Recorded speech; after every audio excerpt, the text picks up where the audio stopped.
Welcome to another edition of InfoWars Nightly News. We are teleprompter free, and it is Wednesday, the 21st day of November 2012. Tomorrow is the 49th anniversary of John F. Kennedy being murdered in Dallas, Texas by the New World Order, and we're going to be obviously on tomorrow night on Thanksgiving with a special transmission with Russell Means, the late, great Russell Means. Welcome to the reservation. But tonight it's Charlotte Iserbyt. She was the head of policy at the Department of Education and helped expose all the criminal goings-on there. And we sent our crew up to Maine to interview her. This is an extremely informative and power-packed interview of not what went wrong, because it's been done by design with education in this country. Charlotte Thompson Iserbyt served as the head of policy at the Department of Education during the first administration of Ronald Reagan. While working there, she discovered a long-term strategic plan by the tax-free foundations to transform America from a nation of rugged individualists and problem solvers to a country of servile, brainwashed minions who simply regurgitate whatever they're told. We now present to you the secret history of Western education, the scientific destruction of minds.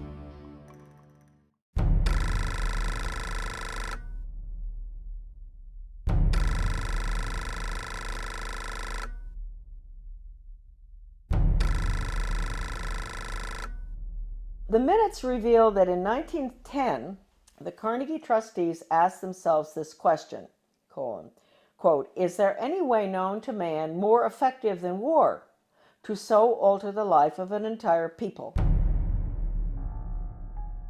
For a year, the trustees sought an effective, peaceful method to alter the life of an entire people. But ultimately, they concluded that war was the most effective way to change people. Oh, God. World War I, horrible war. Oh, God. I mean, it made every other war look like nothing. They sent a confidential message to President Wilson insisting that the war not be ended too quickly. After the war, the Carnegie Endowment trustees reasoned that if they could get control, here we go, of education in the United States, they would be able to prevent a return to the way of life as it had been prior to the war. And they recruited the Rockefeller Foundation to assist in such a monumental task. Education should aim at destroying free will so that pupils are thus schooled they will be incapable throughout the rest of their lives of thinking or acting otherwise than as their schoolmasters would have wished. Influences of the home are obstructive, and in order to condition students, verses set to music and repeatedly intoned are very effective. It is for a future scientist to make these maxims precise and discover exactly how much it costs per head to make children believe that snow is black.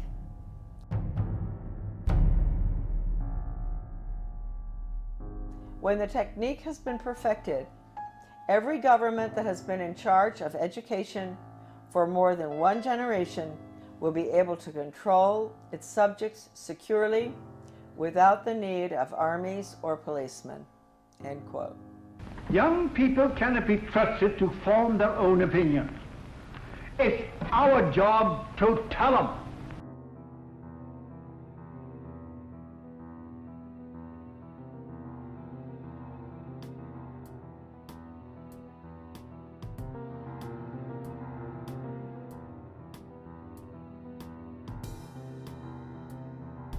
I had never intended to become involved in the battle that all of us are involved in. I had no idea anything was wrong with the way the country was going when as I was growing up, and even during my Foreign Service experience, I found myself mysteriously, I would say the good Lord works in wondrous ways, being put in spots around the world or in my country where extraordinary things were taking place under the guise of change. And we've all heard that so much, you know, from the Obama administration, the Bill Clinton. He was the first one to mention change agents, etc. So for some reason, I was plucked out, and I found myself being sort of pushed. My name is Charlotte Thompson Iserbyt. My maiden name is Thompson. My husband, who I want to give great credit to at this point, was Belgian, from the Flemish part of Belgium. I met him, I'll explain that later, in Europe when I was working at the embassy in Brussels. Without my husband's help throughout the last 30 years, certainly when we came back to Maine, my work never would have happened. And he understood beautifully. He had been highly educated in Europe, and he understood the whole plan.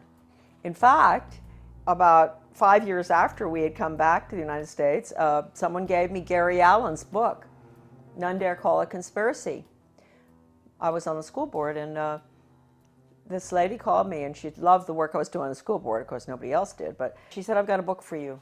She brought it down, and I read it, and I looked at it, and I thought, I've never heard of such thing as this. I mean, this is a conspiracy to really take over the world. Thank you, Gary Allen, who's no longer with us. And so I said to my husband, good Belgian, well-educated, do you know about this?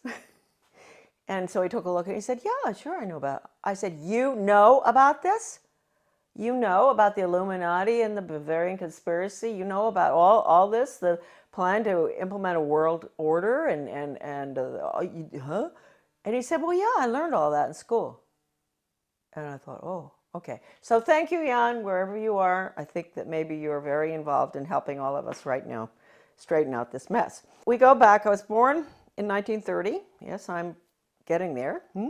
My mother was from Virginia, a wonderful Southern conservative, wonderful gal.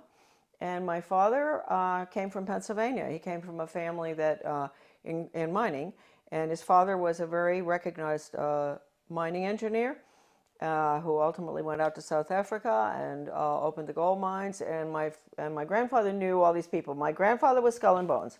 My father was a wonderful person. He was mayor of several towns on Long Island, New York, and in New Jersey, and he was a real constitutionalist. And somehow he was a member of Skull and Bones, but he didn't have anything to do with the power structure there, right? He absolutely nothing, although he did go to their meetings, and he went out to the island for retreats and that stuff. He went to Bohemian Grove once. And so I grew up in sort of an atmosphere of, it was apolitical in a way, except for local politics, which my father was fabulous on.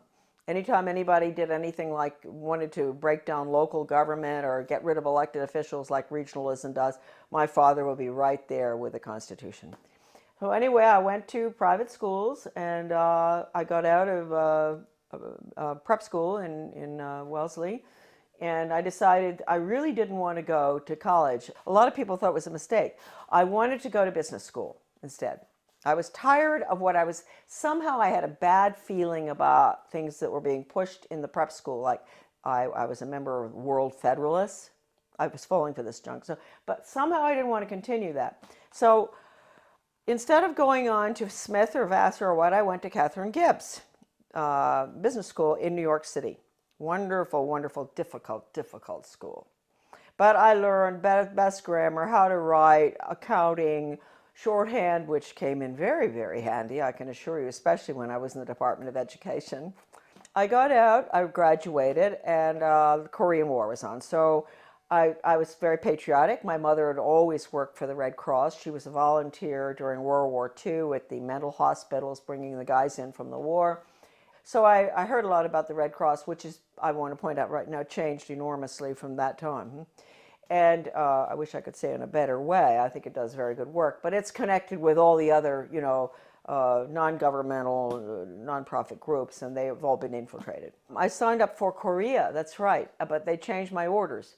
And at the last minute, I went to Guam. I spent a year there. My next assignment was Chitose, Hokkaido, another air base, fighter base, I think. I finished my tour. I didn't want to come home by air. I wanted to go by ship. So I decided to go. A friend of mine went with me, third class, in the bowels of the Vietnam, which was a freighter Luckily, I was in third class, so I was down, and we had very good food because French have good food whether it's third class or not. Always a big bottle of wine in the middle of the table, and the people at the table were coming out of North Vietnam, coming out of North Korea, and China. They were refugees, and of course the Vietnamese ones spoke French, and the Chinese were very well educated. They were well educated Chinese, so they spoke English. I spoke French. So the conversations were unbelievable. They would tell me what had happened, why they were coming out, what was going on under the communists, which we didn't let General MacArthur, move in and take over. Truman brought him home. We could have won that war. We could have kept the whole Far East from collapsing, but that wasn't the plan. That old soldiers never die. They just fade away. This one woman was taking her daughter to Paris, to the conservatory there of music, to study piano.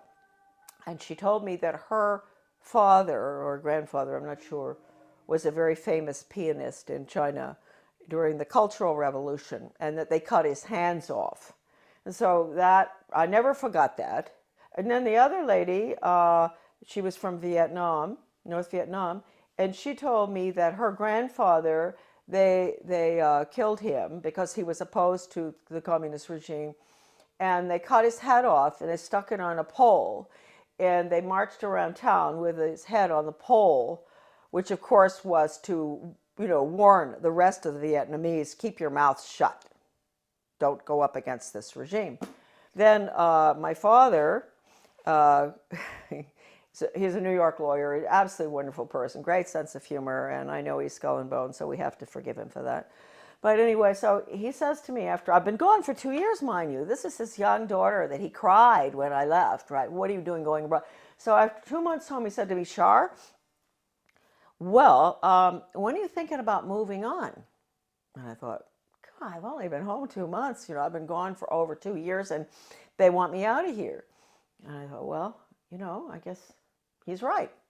I better not hang around home forever.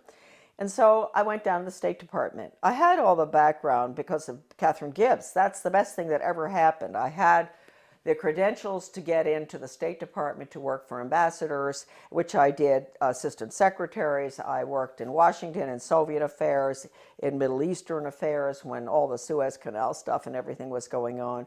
I took dictation from John Foster Dulles. I'll never forget once when he was this was really during the tremendous problems with the Suez Canal and everything, and he had Golda Meir and the ambassador from Israel, to the United States there. This is so funny because I was taking shorthand, and so all of a sudden someone kicks me under the table. Golda Meir, she's kicking her friend, the ambassador of the United States, whose name I can't recall right now, and kicked me instead. And I said, oh, gee. And she said, oh, I'm so sorry. She said, he's dictating too fast. He's a very good friend of hers. Dictating too fast. There's no way you can get it. So anyway, those are little funny stories about the State Department. But anyway, and then I was in Soviet affairs. I saw very strange things there. I went to South Africa. I worked for the ambassador in South Africa. Fascinating because my father and my grandfather actually had lived in South Africa. Then I got sick and I came back to the States, and then they assigned me to work for Ambassador Douglas MacArthur Jr. That's the nephew of the general, and in Brussels. He was a wonderful man. He was not easy to work for, but he was a wonderful person, a good American.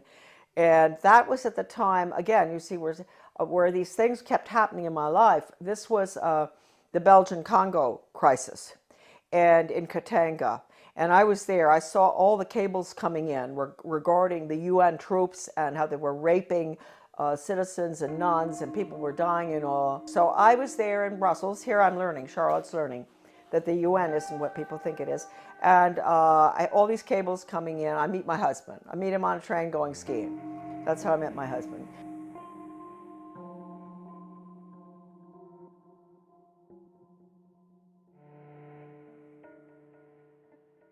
My husband and I are engaged. We subsequently get married in the United States. He comes over.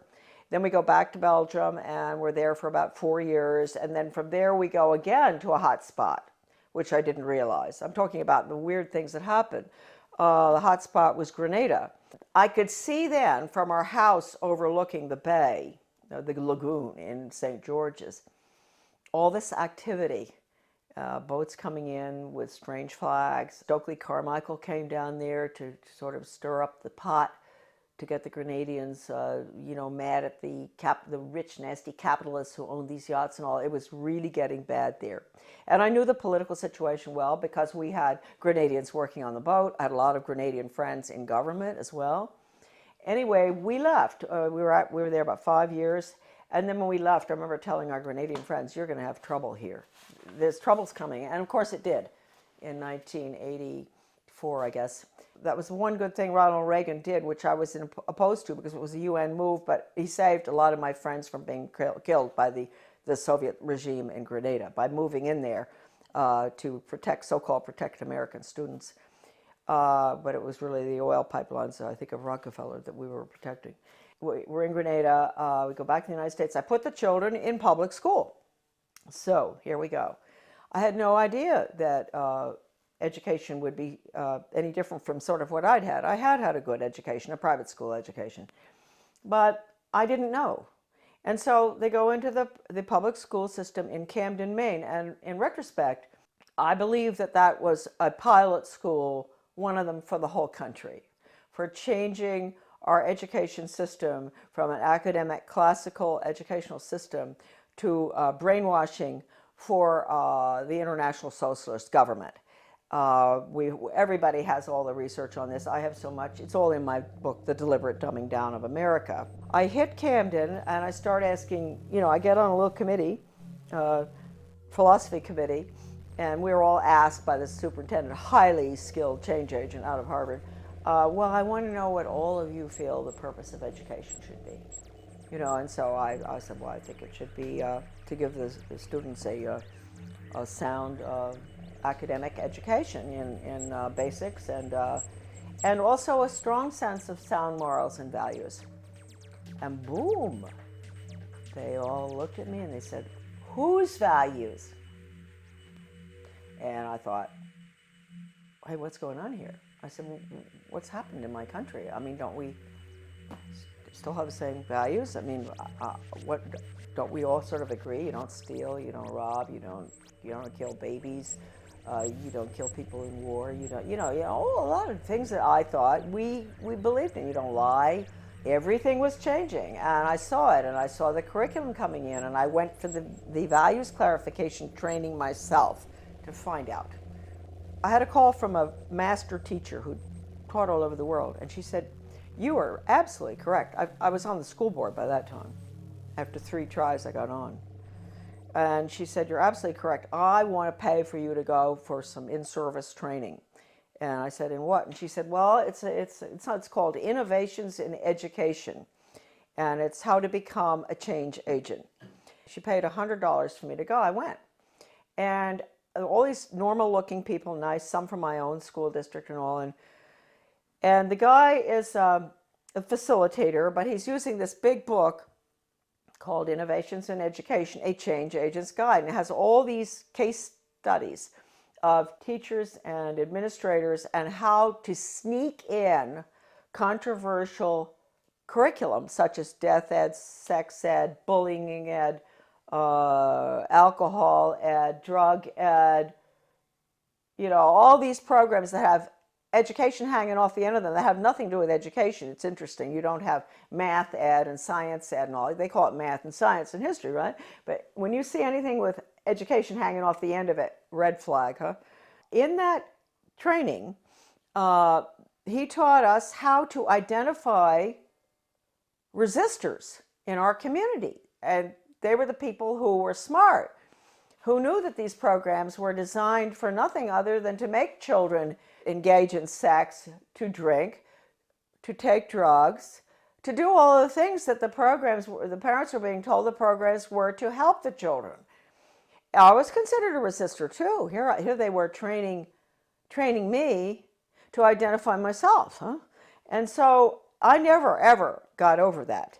Also, we were being trained to go to the important people in the community, and they're really very good people. We all know who they are. They're friends of ours and all, but they're head of Rotary, head of Garden Club, head of Historical Society. You go to them and you explain to them in very, very good, highly skilled change agent manner, which is just lies, how important these programs are for your children. We've got to put these programs in. This was 1973 all the way through right now. Huh? That period in education, we call it the unfreezing of our children's values, the ones taught by the parents at home and the church, basically.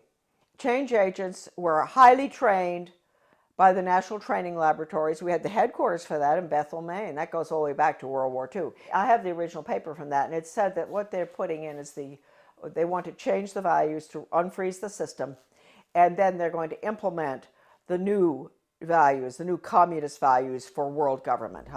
So that was the goal, and they did a good job on it between 1970 and the year 2000.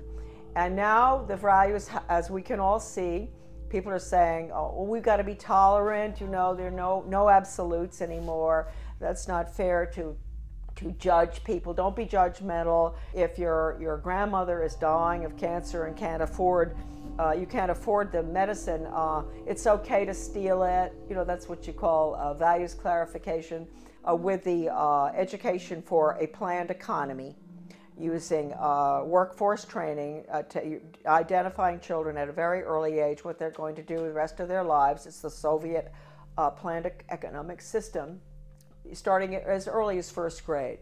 That's being put in now under the guise of school choice, charter schools, and using the performance-based, outcome-based Skinnerian Pavlovian method with a computer. Pavlov, interestingly enough, was a Russian. People think that he invented operant conditioning.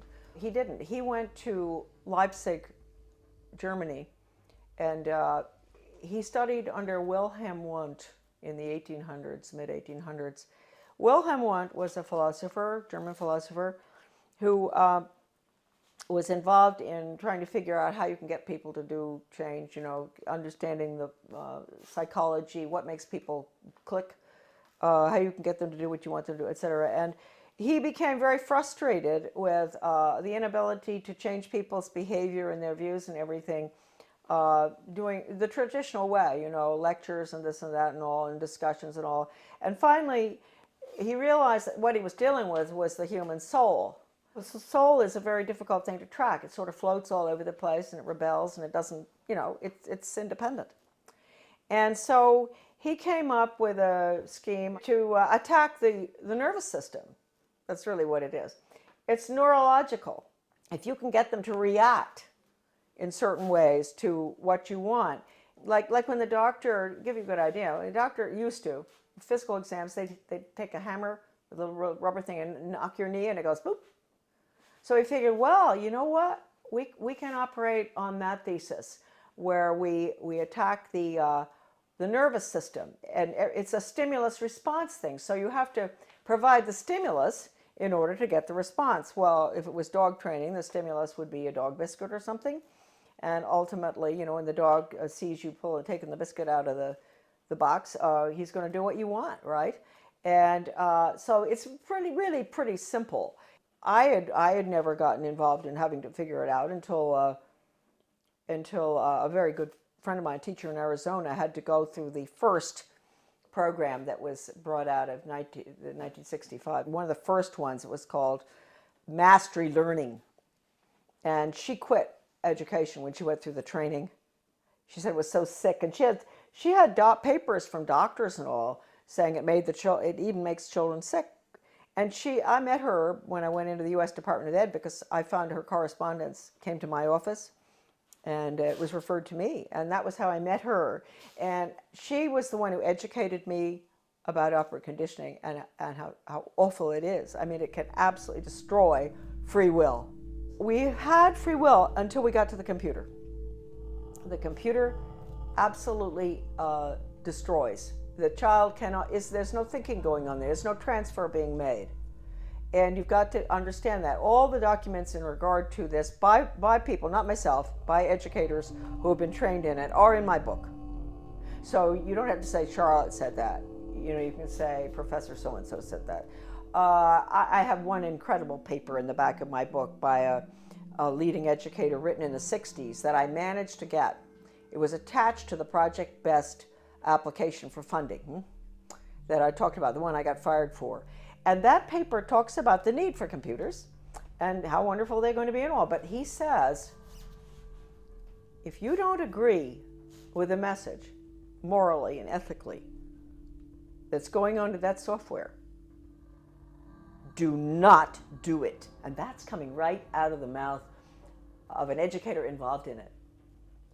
He says you have to have a conscience, because that software is so powerful that no matter, you may think, oh, well, the person on the other end, you know, he can do what he wants and make up. No. Once it's in the software, and once the child is clicking away on the computer and getting the little happy face as the reward, that's what happens. We all know that feeling when we get something good on the computer. He's not going to ask any questions. That's it. Finished.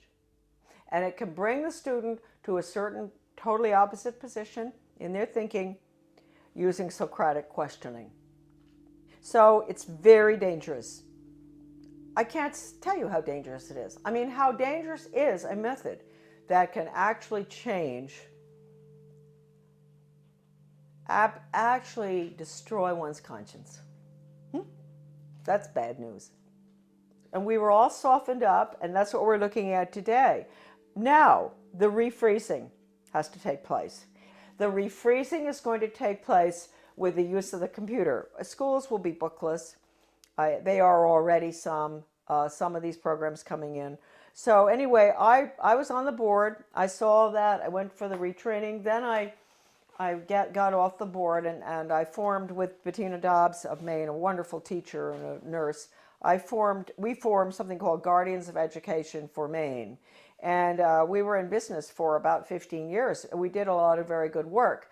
In 1980, I went to work for Ronald Reagan, and I worked there for 2 years until I was fired. Right. But I had worked hard for him from 1978 to get him elected. Right. And then in 1980, because of the work I'd done and the work in education, I got an appointment in the U.S. Department of Education. Because the people in Washington, with the conservatives, they were good back then. They're not anymore. They were very impressed by the work I'd done in Maine on education. So they pulled me down and put me in the U.S. Department of Ed in what was the most important slot probably in the world in education. I know people out there are shaking their head and say, why would they put her there? She doesn't have a college education, right? Why are they putting her in there? Well, they knew, first of all, Reagan had promised to get rid of the Department of Education, something he didn't do, and I will hold that against him forever, because he could have. Since that was the plan when they were staffing the department, they didn't have to put important people in those old slots. Like my slot that I got put into would have been filled by the former president of Harvard or Stanford or something, right? Or University of Chicago. That job had been held in the past by very important people in education. But since they were getting rid of the department, it didn't make any difference. So they just plopped me in. Now talk about the hand of God, huh? And all my files were full of everything they planned on doing. And so I don't even think my boss knew this. You know, he was a so-called conservative. But he became very suspicious about me because I was always busy. Even though I didn't have a lot of work to do from him, I was always busy because I had lots of things to read. And I would stay after work. I'd stay until 2 a.m. in the morning. When everybody was gone, I'd get into everything. Sure, if it had just been the job and all the files and everything had been whisked away by these former very important educational change agent communists, Marxists, I would not have found stuff, but all the stuff was left in the office. What I saw was so depressing. That's hardly the word. I mean, this was the education of Charlotte. It was the greatest horror story I had ever encountered. And at one point, he sent me, he wanted to get rid of me out of that office. He sent me up to the National Institute of Education, which is where all the research is performed. They send out all the grants and contracts to the universities or schools or whatever from there.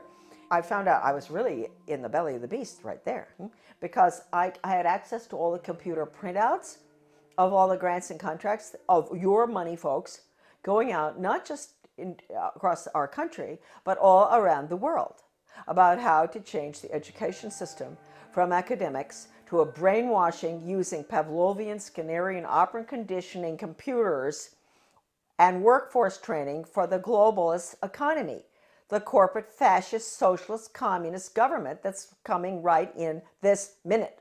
I had a friend from Maryland who used to come and she had a huge Cadillac, and I'd get all my stuff and put it in, interesting for Maine people, LL bean bags. You know this big LL bean bags? This huge ones. And I'd put all the papers in there, and at lunchtime we'd meet uptown for lunch. She'd come in, marvelous gal, Australian, who I absolutely love, probably one of the finest Americans who ever, she was Australian, but she did more for our country than anybody I've ever known. Brilliant. We'd meet, dump the stuff in her car, go have lunch. She'd take it home. She'd get some of it out to the people across the country. It's really marvelous. Well, once I had these two big bags, and two of these major change agents at National Institute of Education, they were coming down. I was going to the elevator, and they were walking down, and I thought, oh no, you know, I've got to get out of here. So I had to go in the men's room and hide. And I'd never forget that, hiding in the men's room. And I thought, what if, I mean, there may be other guys coming in here, not just to the elevator. And anyway, nobody came in. They went down on the elevator. I came out and dumped the stuff in her car. It was not a really exciting job. It was mainly to see if the universities, the schools, the different entities across the country that were getting money, or around the world, from the taxpayers, that they were getting their quarterly reports in on time. That's all. It had nothing to do with philosophy. Huh? And so one day I ran across a grant to Lansing School District, Lansing, Michigan. This was University of Michigan connection with my office. And it was a values clarification program for first graders, elementary school. And it pre and post tested those little children about what goes on at home, what religion do you... And I looked at this thing and I thought, what on earth are they doing? And so I turned to this bureaucrat who was working with the GAO about financial things, and I said, look, we're doing waste, fraud, and abuse. I know that. But I said, take a look at this. Don't you think that this is pretty wasteful, fraudulent, and abusive in another way? And so he took a look at it and he said, oh my Lord. He said, this is horrible. And really nice guy, bureaucrat, Washington. People sometimes get after all the bureaucrats. They're not all that bad. Some of them are just like us, and they care. And I said, well, look, you know, I'm only meant to be here 2 weeks, but could you give me extra time? Because I want to go through all these grants and contracts.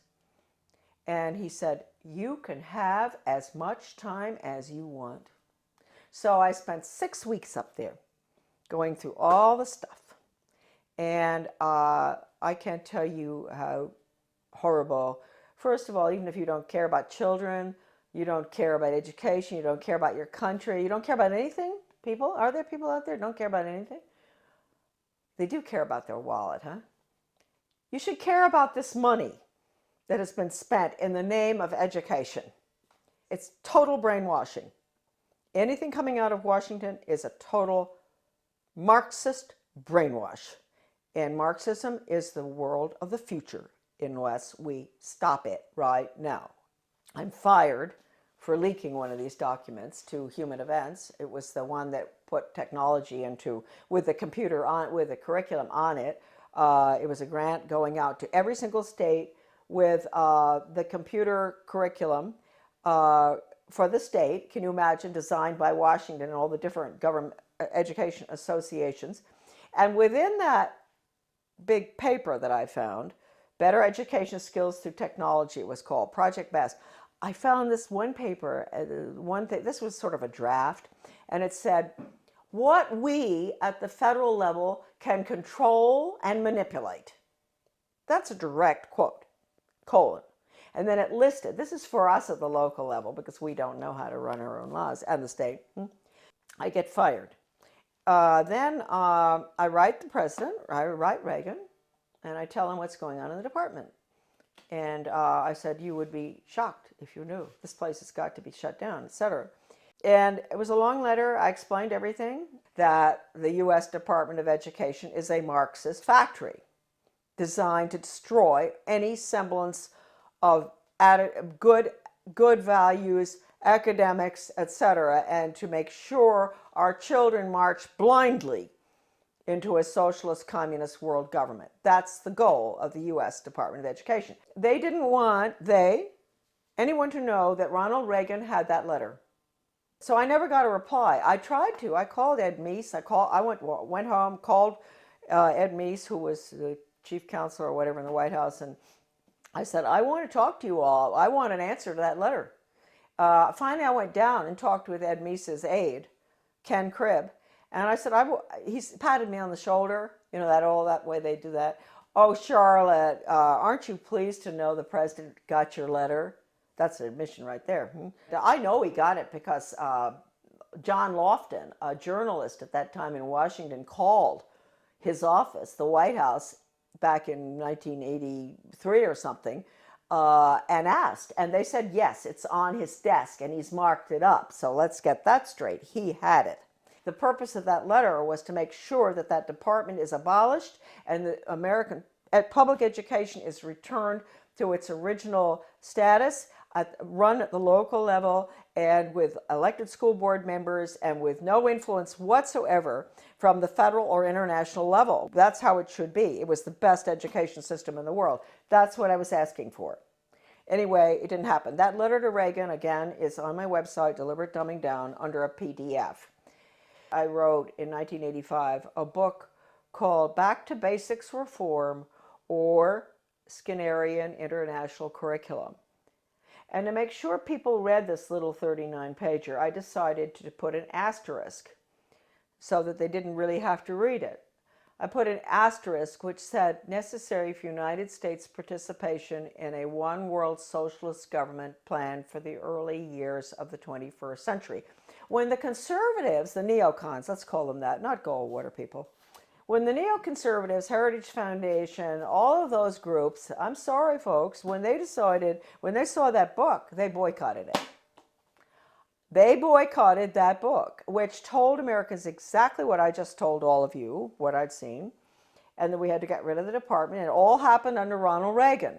You call it what you want, corporate fascism, socialism, communism, planned economy. You call it what you want. What is it? It's really, it's horrible. Your children have no upward mobility whatsoever. I told you earlier. I said, yeah, they're put into a slot early on.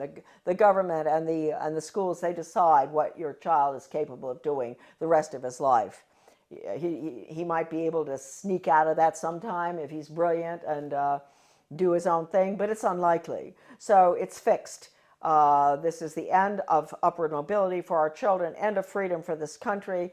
Planned economy is the end of freedom. It's a failed system, but there are people at the top who live very well by it. And then I find out that Ronald Reagan has signed an agreement with Gorbachev to merge the two education systems. Well, you can't tell me that conservatives didn't know that was going on, because I know of some who were at Geneva when this happened. And they didn't do anything about it, but we found out. And so we fought this United States-Soviet Education Exchange Agreement. The Carnegie Corporation also signed agreements. Basically, most of that was to do with computers and technology and critical thinking for little elementary school children. Those agreements were signed. We raised $5,000 to put an ad in the Washington Times to expose that. It was called Edugate is Worse Than Watergate or something. And but again, we got no support because that information wasn't meant to get out. Then about 4 years after the fact, my little article was called Soviets in the Classroom, America's Latest Education Fad, that nobody would touch. The conservatives, all the different conservative groups, media and all, would not publish it. And all of a sudden I got a phone call from a wonderful man by the name of Robert Morris. He was a judge from New Jersey. He calls and he said, I'm now the president of America's Future. And I had tried to get this article published by America's Future, Soviets in the Classroom. And I couldn't get it published. It was interesting because America's Future used to do a lot of articles on bad textbooks and everything in the United States. And I thought surely they would be interested in the United States-Soviet textbook agreement too, and exchanges. And I was sure they, but no, they would not publish it. So this marvelous Bob Morris became president. He found my article in a drawer in the desk that was left there, the manuscript. And he read it and he thought, oh, what is this? Can you imagine? He's a leading conservative himself, very important person. He had not heard about it. He had not heard what Reagan had done. It's happened ever since 1958 when the first agreement was signed by Eisenhower with the Soviet Union at the peak of the Cold War. And then the various agreements have been signed all the way through until recently, one with terrible one with China. So we have merged, and let me point out, just today, I was informed that there are forces at work in the state of Maine that are surrounding our wonderful people that we elected last November. Traditional Mainers, good, hardworking Mainers who were very upset about what's going on. They worked hard to get our governor in, a wonderful man, Paul LePage. And I want to warn all of you that out in your states, if you elected some really good people, they've been surrounded. And you've got to be very careful. You've got to let them know not to go along with any of the agendas that call for regional government or consolidation. Because regionalism, you know, the merging of services, the police forces in one town, police force merges with another one, the schools consolidate, all the little schools merge into a big one. They tell you that's to save money and all. They're lying to you because it doesn't. We know that. It doesn't save money. But what it really is, regionalism is communism. And I have an article, it's in Deliberate Dumbing Down of America. You can look up the name Zeitlin. You will see this communist writer for the Communist Daily World in the mid-70s talking about the need for the United States to implement regionalism and consolidation. It's communism. So any effort that you see out there where they use the word, they don't use the word regionalism that much anymore, they're getting smart. They use the word consolidation. They convince the people, especially in economic downturn times like right now, this tragic time we're going through, that this will save money, that it won't have as high taxes. Consolidate, consolidate, don't do it. We are the major country that's going down to communism, and the rest of the world will follow. They'll call it the global system, the international socialist global system. It is nothing but a totalitarian system. In 2002, President Gorbachev, in speaking in London, he called the European Union the new European Soviet.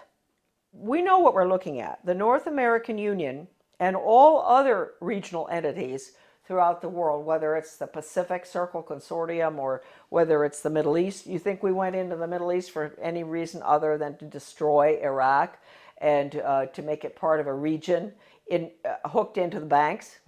What they're doing is they're destroying the Middle East so they can restructure it as a region in this new world order. So these are all the regions. Their whole structure is based on the model, which is the European Union. So I ask Americans, what will you call? What would Gorbachev call the North American Union? He would call it the North American Soviet. How do we like that? Wake up. If there's anything that is important for you to remember from these videos today, is that we are at the end of the line. We are doing exactly what Gorbachev wants. Consolidation. Now, this is an interesting cartoon. This is regional government. This is the consolidation of schools, basically. And you see the little guy in the one-room schoolhouse, he's chewing a piece of grass or something. And he looks very happy. He belongs to Little Frog Lick Creek High School. He's chewing the grass with a smile.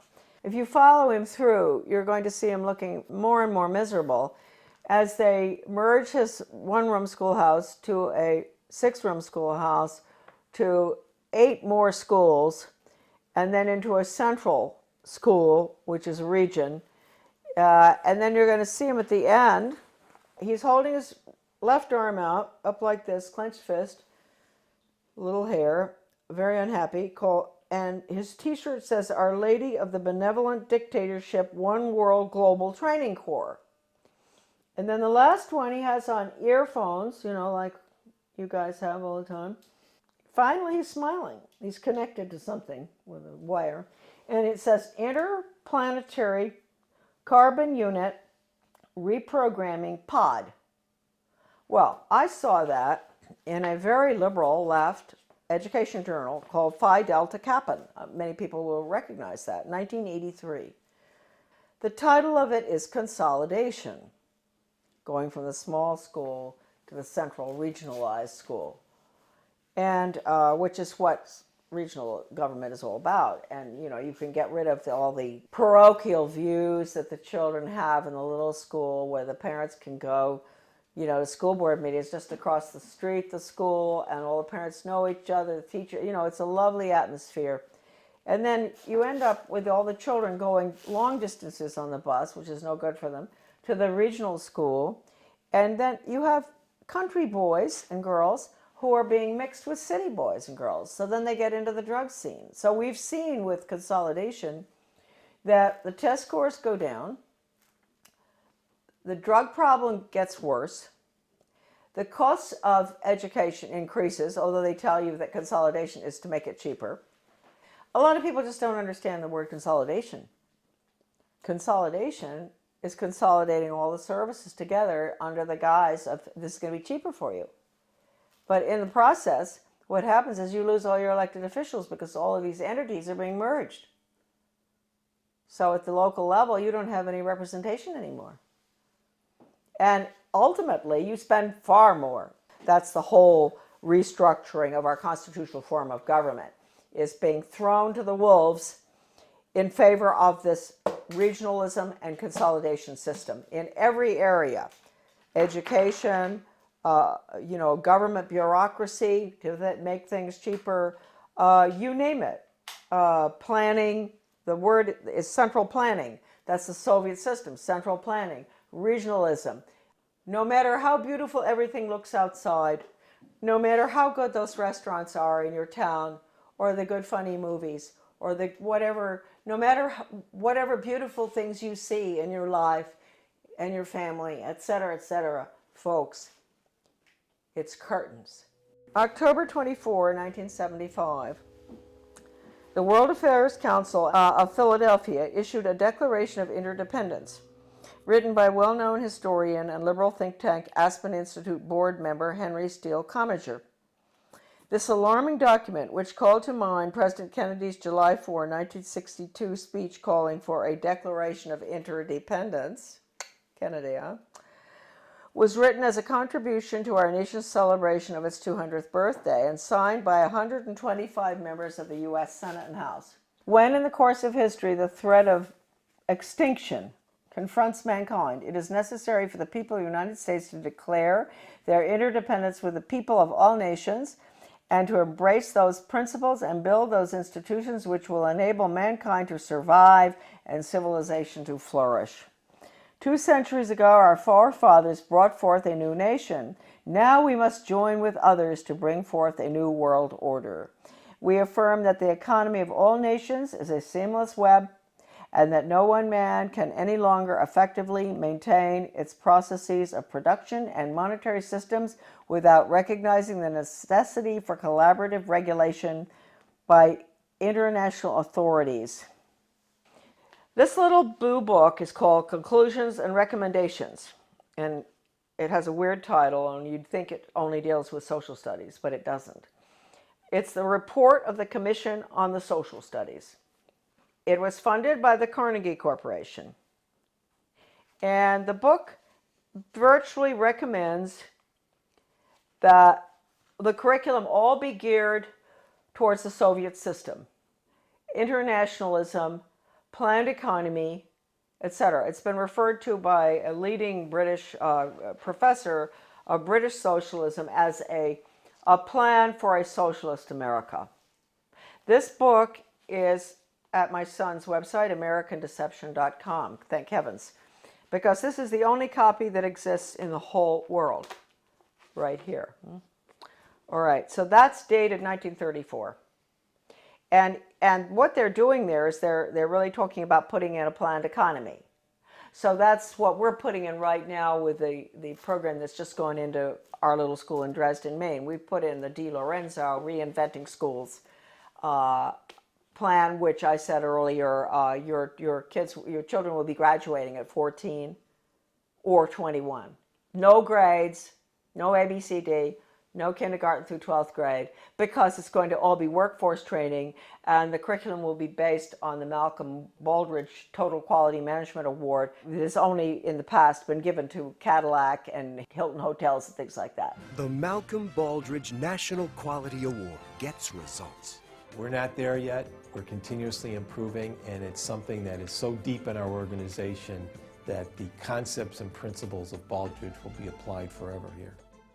So this same Carnegie Corporation in 1933 instituted the 8-year study, which went on until 1941. That's the Skinner method, performance-based, results-based. That's all what you can do, not what you know in your head. They don't want children to think or know anything, no history. It's what you can do for the good of the global economy.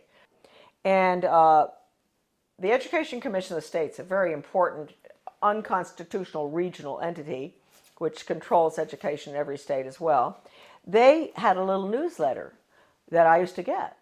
And one day I was reading it and my eyes went down to the bottom of the page and I said something.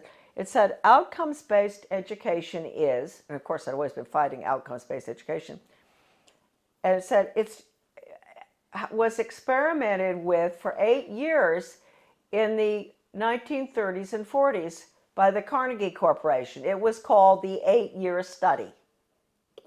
So nothing's new, folks. If we think the outcomes-based education that which is the biggest dumbing down education system that ever happened with children graduating at 14, right? If we think that it's new, no. It came from the 8-year study, which again was Carnegie. Okay. Now Carnegie, we might as well mention this at the same time.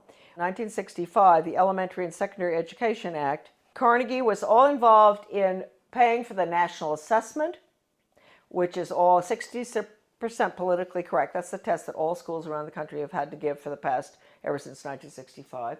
Now it is 60% politically correct. Your kids' ideas on global warming, sustainable development, a world government, the fact that the Constitution's outmoded, all that.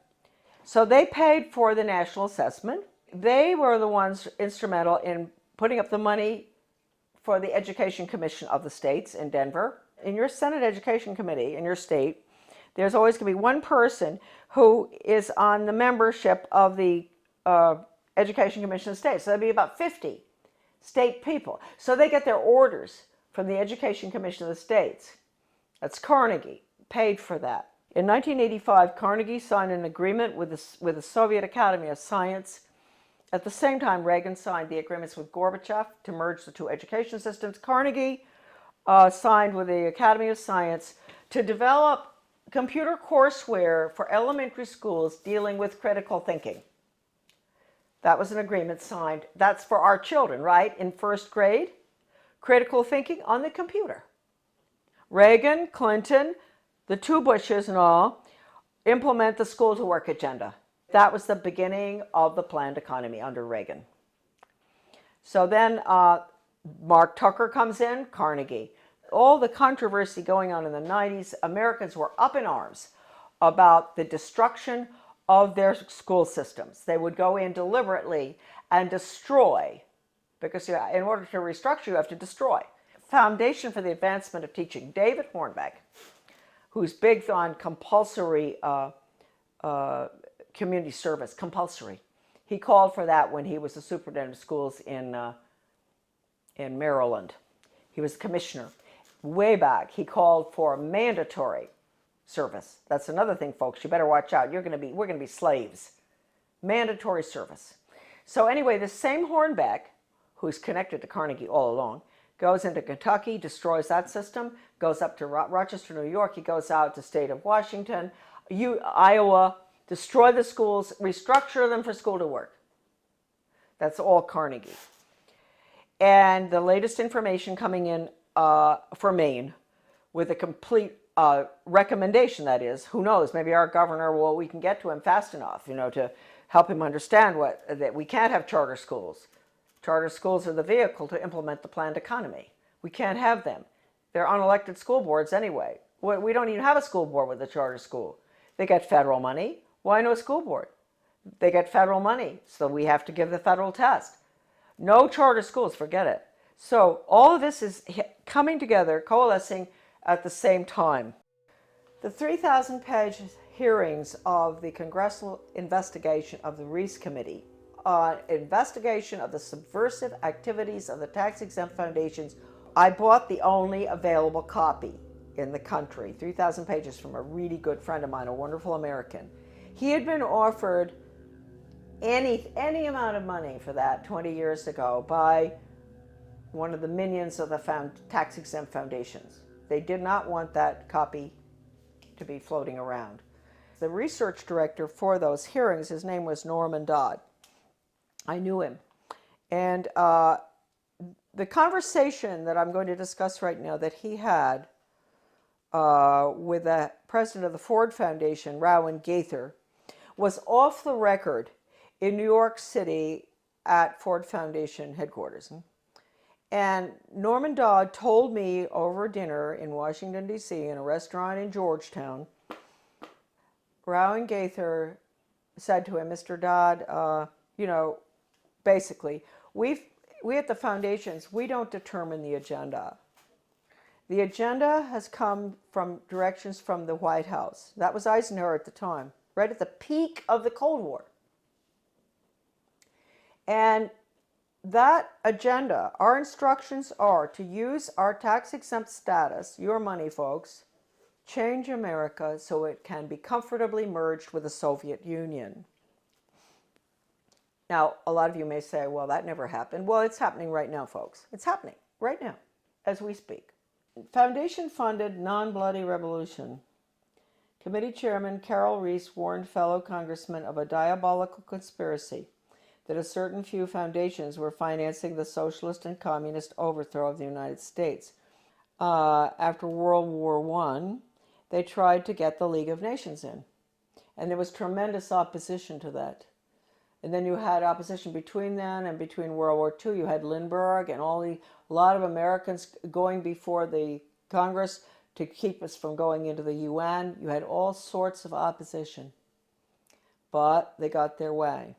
The Reese Committee learned that the Rockefeller Foundation and Carnegie Endowment for International Peace were, with tax-exempt dollars, funding leftist propaganda operations aimed at changing America through the brain, not the battlefield. Patriotism, national sovereignty, individual responsibility, and Christian beliefs were belittled, while the concepts of a one-world government, socialism, collectivism, and humanism were deemed essential for peace in the modern age. A clandestine and successful non-bloody revolution had been masterminded by some of America's most powerful and devious men who did not want to be exposed by a congressional investigating committee. The man chosen by Reese to be the committee's research director was Norman Dodd, Yale graduate, intellectual, and New York investment banker. During this writer's frequent visits to Dodd's retirement home in Keene, Virginia, he repeatedly spoke, Dodd, of his conviction that justice demanded that those foundations should be compelled to spend a like amount of dollars to undo the damage they have done to America, end quote. Dodd sent committee questionnaires to numerous foundations, and as a result of one such request, Joseph E. Johnson, president of the Carnegie Endowment for International Peace, invited Dodd to send a committee staffer to Carnegie's headquarters in New York City to examine the minutes of the meetings of the endowment's trustees. Now, this is Carnegie we're talking about, the one I always go after.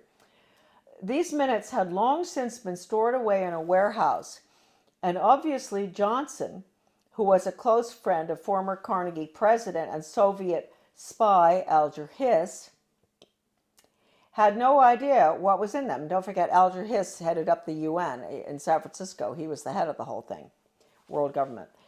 The minutes reveal that in 1910, the Carnegie trustees asked themselves this question, quote, is there any way known to man more effective than war to so alter the life of an entire people, end quote. This is in the minutes. For a year, the trustees sought an effective, peaceful method to alter the life of an entire people. But ultimately, they concluded that war was the most effective way to change people. Oh, God. World War I. Horrible war. Oh, God. I mean, it made every other war look like nothing. Consequently, the trustees of the Carnegie Endowment for International Peace next asked themselves, quote, how do we involve the United States in a war? And they answered, quote, we must control the diplomatic machinery of the United States by first gaining control of the State Department. Now, don't forget, this is 1910. Norm Dodd said that the trustees' minutes reinforced what the Reese Committee had uncovered elsewhere about the Carnegie Endowment, that it had already become a powerful policy-making force inside the State Department. During those early years of the Carnegie Endowment, war clouds were already forming over Europe, and the opportunity for the enactment of their plan was drawing near. History proved that World War I did indeed have an enormous impact on the American people. For the first time in our history, large numbers of wives and mothers had to leave the home to work in war factories, thus effectively eroding women's historic role as the heart of the family. The sanctity of the family itself was placed in jeopardy. Life in America was so thoroughly changed that, according to Norman Dodd, quote, the trustees had the brashness to congratulate themselves on the wisdom and validity of their original decision, end quote. They sent a confidential message to President Wilson, horrible, listen to this, insisting that the war not be ended too quickly.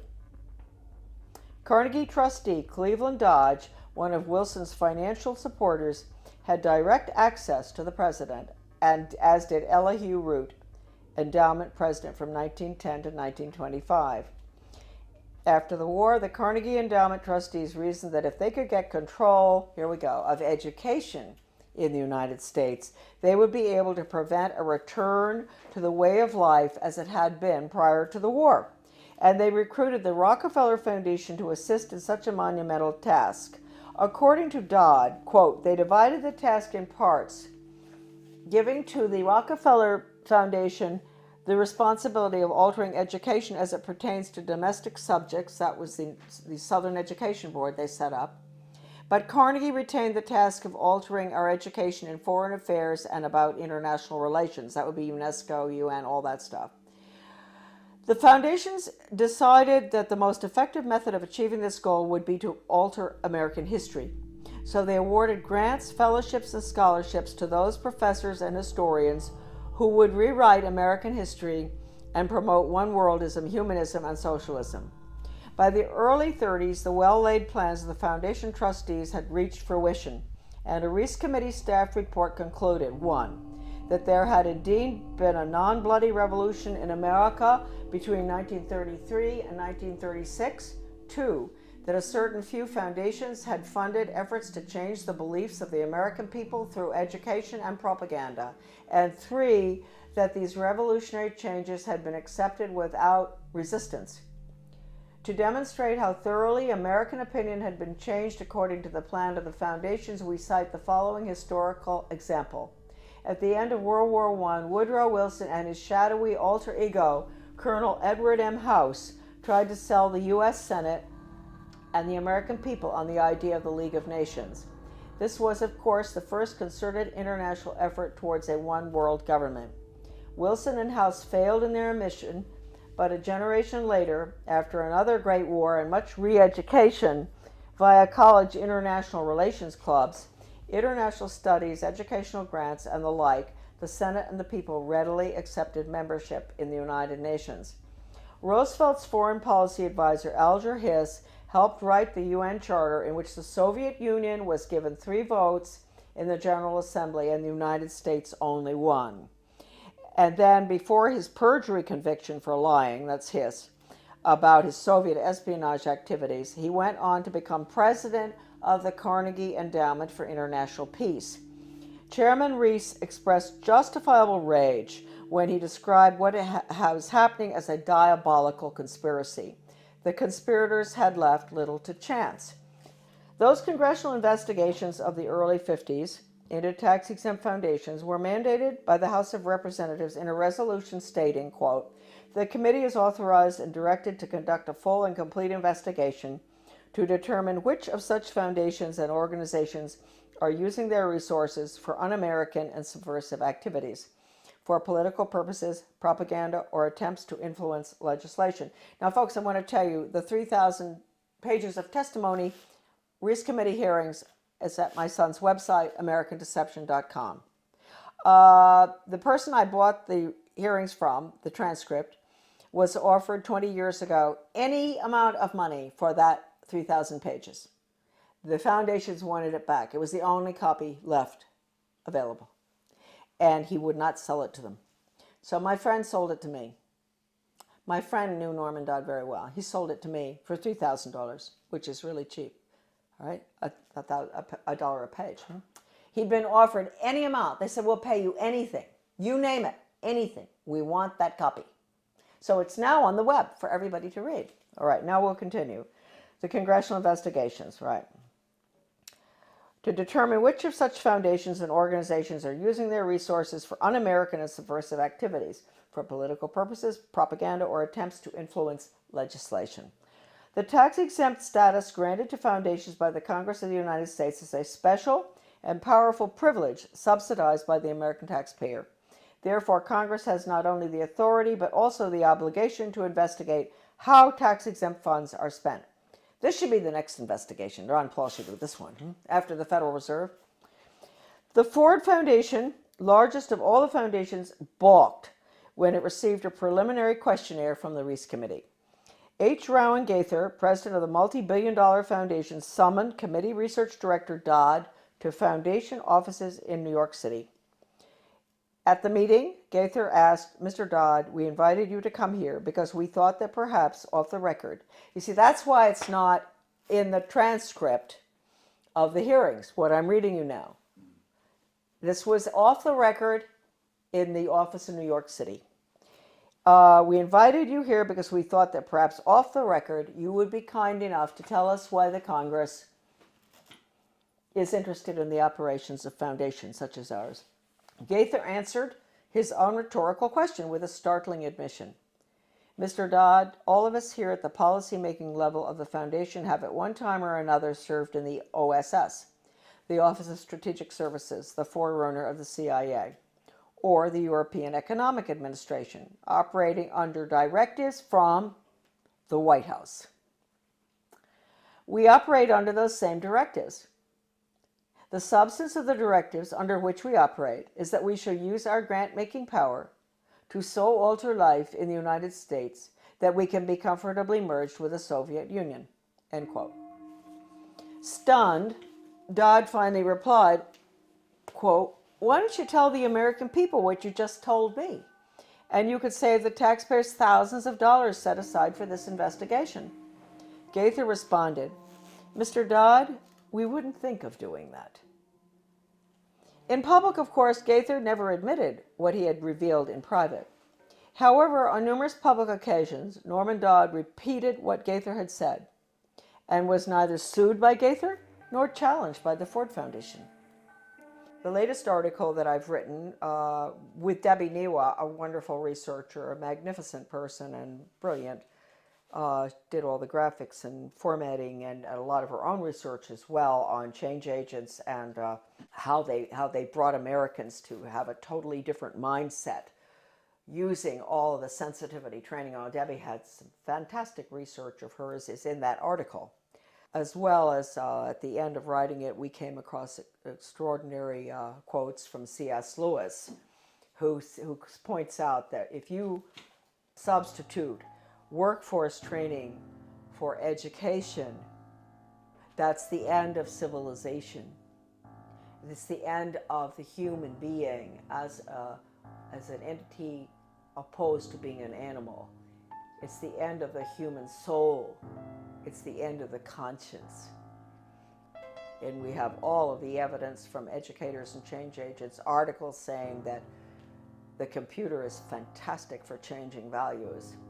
An educator with the World Institute for Computer Assisted Instruction, his name is Dustin Houston, where he talks about, won't it be wonderful when the child in the smallest school, most remote area in the country can have the curriculum developed by the world's finest psychologists, and nobody can get between that child and the curriculum. Parents, wake up. That means you, parents, you can't get between the child and that curriculum. You can't control anything anymore. You've lost it. This is going in right now. And they say this works too. What works? I always wondered when I saw this stuff titled What Works in the U.S. Department of Ed, and I didn't pay too much attention. And one day I picked it up, something, and what works? Yeah, dog training works. If you reinforce, if you give rewards and all. And mind you, folks, the rewards are being passed out galore all over our country now, not just in education. In my former town of Bath, the police, the community-oriented policing system, the police are giving rewards to citizens who do good deeds. They give them a little medal. They see them help an older lady across the street who has groceries. The police determine what the good deed is. She gets a medal. That's a reward. That's conditioning. That's operant conditioning. You're going to end up with a society that never does anything for the sake of it being right.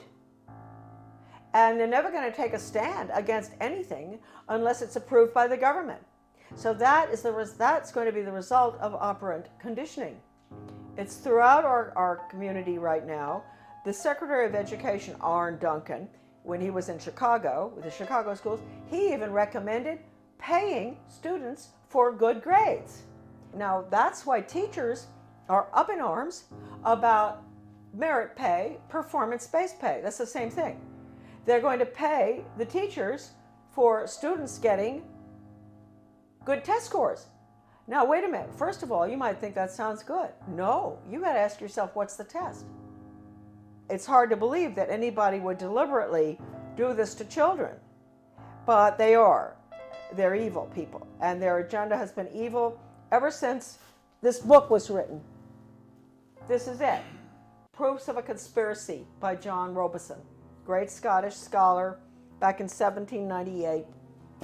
He was a Scottish Freemason, and he went to France and studied, French Orient Masonry, and was so shocked by what he saw, it was so much worse than the Scottish Rite, that he went back and wrote that book, which he actually did give a copy to George Washington. That book is like a global education textbook being used in the American schools right now. It talks about 1798. This is after the French Revolution. Get rid of royalty, get rid of religion, get rid of the family. That's basically what's in the book.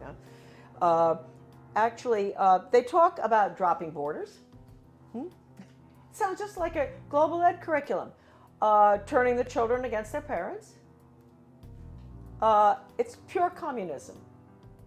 That's why I say that now, basically the only thing that we can do, certainly with education, which is being turned into nothing but corporate school-to-work agenda using the Soviet-Cuban Polytech system, where they pull the children out, send them over to the cigar factory, at noon to learn how to make cigars. The same thing here. That's being put in. It's been in the works for 30 years. The nail is going in the coffin right now.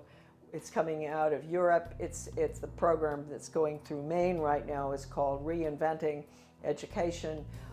Di Lorenzo. This is all in my article, The Death of Free Will. All of this documentation about the final nail in the coffin, which will be school to work across the board for global corporate profits. Our children are nothing but human resources and guinea pigs to be trained like animals. Animal training using Pavlov, Skinner, all of which was brought into the United States by, we'll get onto, the order at Skull and Bones.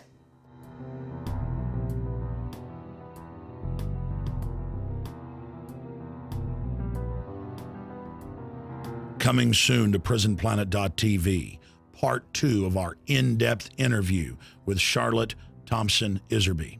We will expose the secrets of the order of death, publicly known as Skull and Bones.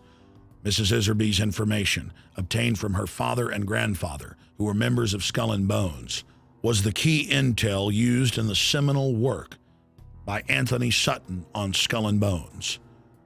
In part 2 of this key interview, soon to be released at prisonplanet.tv, she will reveal even more information, some of it never before seen or released.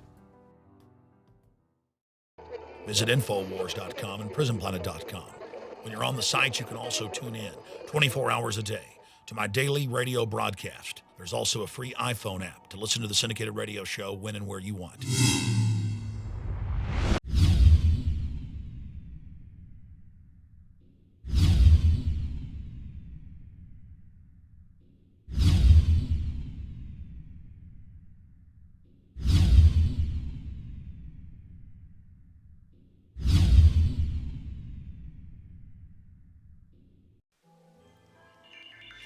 Alex Jones here with a message that could revolutionize health in this country. Going back about 1.5 years ago, I began to learn about the incredible health effects of longevity products. Aaron Dykes lost 92 pounds. We're going to show you some before and afters. Aaron, break down what happened, your story. I've worked really hard with diet and exercise to try to lose weight, but I just didn't get the results. It just didn't happen. Then I saw what you were doing with InfoWarsTeam.com.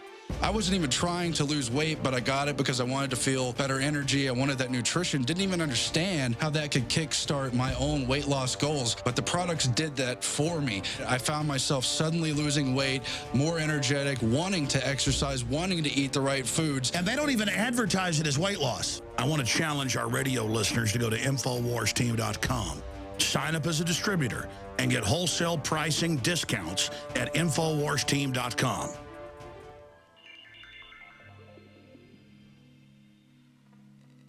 Alex Jones here with a message to fellow freedom lovers. The prognosis for the entire planetary economic system runs from bad to worse. The globalist model is to shut down societies and starve patriots out until they acquiesce to the global takeover. That's why we've assembled the most vital and important preparedness items at InfoWarsShop.com. These are items that I did research on, that I personally use. We've got the Life Straw, so you can turn fetid water into safe water anywhere you go. The K-Tor hand crank generator to charge up key equipment during power outages or out in the field. Strategic Relocation, 3rd edition by Joel Scalzo. When Disaster Strikes by Matthew Stein. ThyroSafe, used by Homeland Security to protect yourself during any radiological event. Hand crank shortwave AM/FM radios. Everything that we've researched and found to be the best is available at InfoWarsShop.com, and your purchase makes our InfoWar possible. We're getting prepared. Are you? InfoWarsShop.com.